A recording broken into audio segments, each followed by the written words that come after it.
Peter Hitchens has talked about the power that a particular work of art had on him, and that poetry in general has on the non-Christian. Do you think the arts are legitimate means of sharing one's faith? That's the first question. And do you think modern Christian art has power?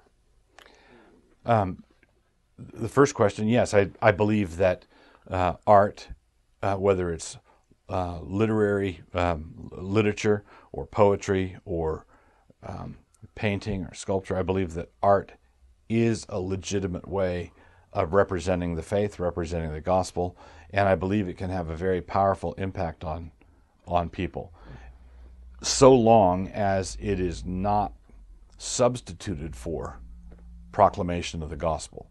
So we need to have preachers proclaiming the gospel. We need to have people out there declaring the death, burial, and resurrection of Jesus Christ.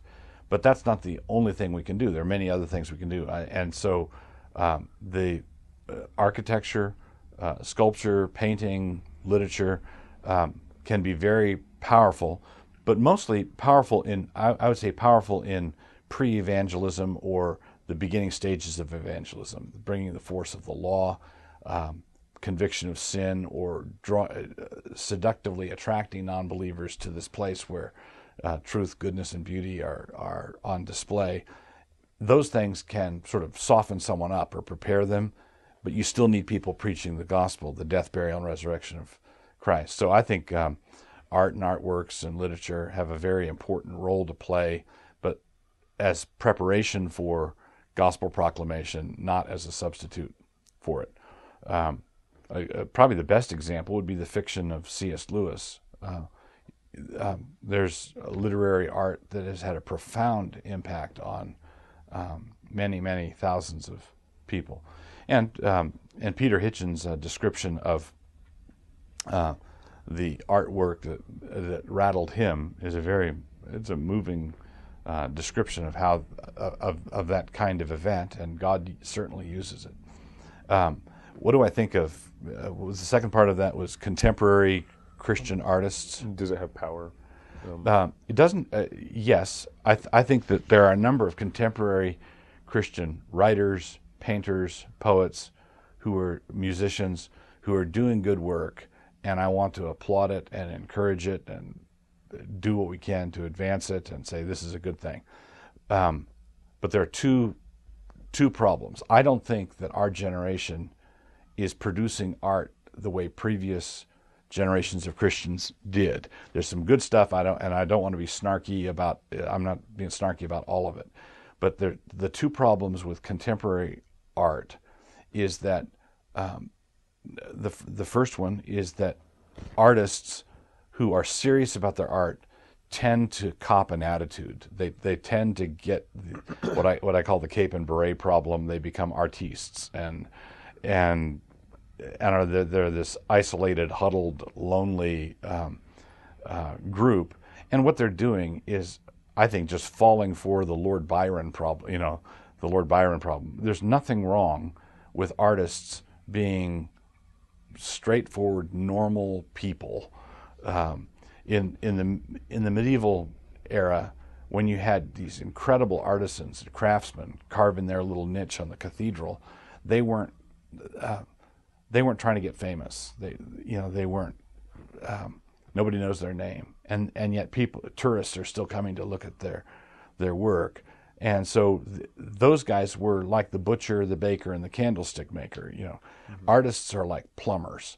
They learn a skill, and they learn to perform that skill for the benefit of others, just as the plumber does. And they ought not to be the lonely romantic soul.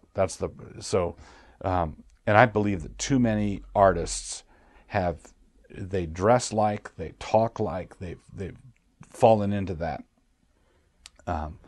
attitude. The second problem that we have with contemporary art is that we live in a democracy that is radically egalitarian in its assumptions, and you're not allowed to say that this is superior objectively to that. Right.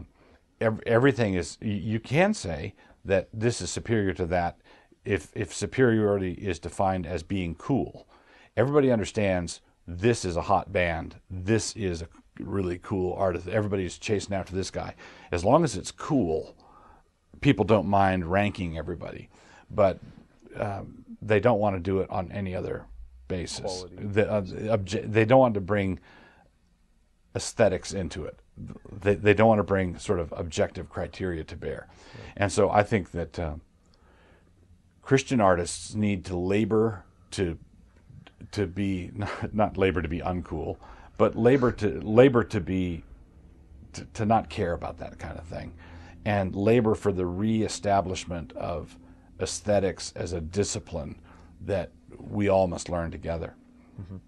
Why do you think our generation is falling short of previous generations' capabilities in the arts?